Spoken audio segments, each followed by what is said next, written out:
So, the people who made the initial orders have received the new adventures already, so I can go a little more in depth without ruining some of the surprises for those first responders. You will receive this adventure, included free in every order from the LotFP US web store that is 26 euros or more before tax or shipping while supplies last. You don't need to add it to your cart in the store, it will be manually packed with applicable orders automatically. We've got a couple hundred left as of this recording, and I will post a notice at lotfp.com when they've run out. We ship worldwide from the US web store, but we can only ship packages weighing 1.5 kilograms or less from the US warehouse. First thing I want to say is that this copy I'm showing you will be slightly different from what you get from the US web store. The copies there were printed through Mixam in Canada, and what I have in hand here is a promo copy I had printed up by Next Print here in Finland. They should be very, very close in texture and appearance, but probably not absolutely 100%. It is a I gotta do this with. This is a 28-page booklet. One page is a map, there's one page of credits, and the last page is the full LotFP print catalog history.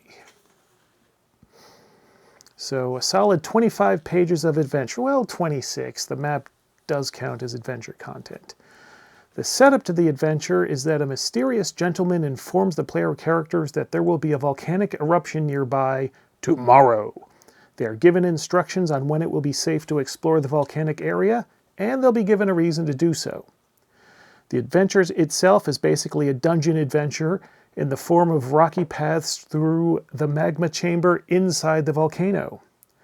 The map here is not spoiling anything. The characters come in from higher up, looking down upon the dungeon area, able to see what's going on in each keyed encounter area. And you'll see here the reason that this is in color, and let me find that to show you. Yeah, this bit here. Each keyed encounter area describes what the players will see from the entrance area, and there are a number of NPCs the players can find to tag along. And each encounter area describes how each of the NPCs can or will interact with the area. All color-coded for easy reference. And you'll see throughout the adventure, we've got that color coding everywhere. I wrote this adventure, so it has many of my trademarks. Of course, not everything the players see from the entrance as it initially seems. Some of the encounters are quite deadly, and the treasure requires a price to extract from the adventure area.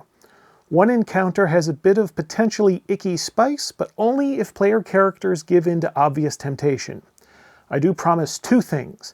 This adventure is survivable, and the treasure players can take out of it is significant, so it will be worth their while to suffer through it. There is a gimmick or two in the adventure that I won't spoil here. You can find spoilers and reviews people have already posted around if you must. But as a publisher, I want this adventure to be played, and to do that, it has to excite the referee who has a million options as far as adventures to run, and I think a referee discovering all the secrets for himself as he reads the adventure is the best way to get him to wonder, what would my players do in this situation? Giving the referee the feeling of discovery from reading the thing as the players will get from playing it, which is the seed for getting someone to want to run an adventure.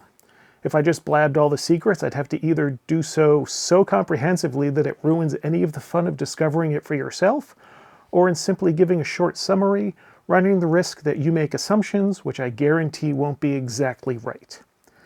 It's a fun little thing, good for maybe a session's play, assuming players see it through to the end, and it is their choice whether or not to do so. They're not trapped in there. And it can be fit into pretty much any campaign where the players are in a town or a city. I hope you're interested in picking up a copy. If you want to get the cheapest way of getting to that 26 euros through the US web store, I'd recommend either No Rest for the Wicked or Forgive Us, 12 euros each for either one of those, and say either Curse of the Daughter Bride if you want one of my real nasty ones, or Kelvin Green's Curious Conundrum of the Conflagrated Condottiero if you want something a little more traditionally fun. Those are 15 euros each. Or of course, just go nuts and get lots of stuff. I would be cool with that too. Satisfactory, which is different from happy, mind you. Satisfactory adventuring.